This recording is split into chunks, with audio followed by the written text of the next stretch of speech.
కుక్కల విద్యాసాగర్ చేత కేసు పెట్టించారు. ఒక్క కుక్క చేత కేసు పెట్టించి ఇన్ని కుక్కల్ని ఆ అమ్మాయి మీదకి ఉసిగొల్పారు. రెండు ముక్కల్లో నేను చెప్తానండి. Jagan is a fake, Bharathi is a snake. Jagan is a fake, Bharathi is a snake.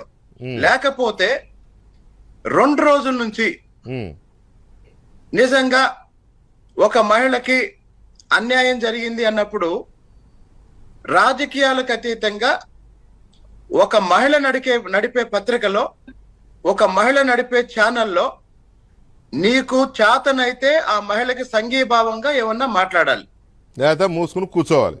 లేకపోతే పందుల పెంపకమో గొర్రెల పెంపకమో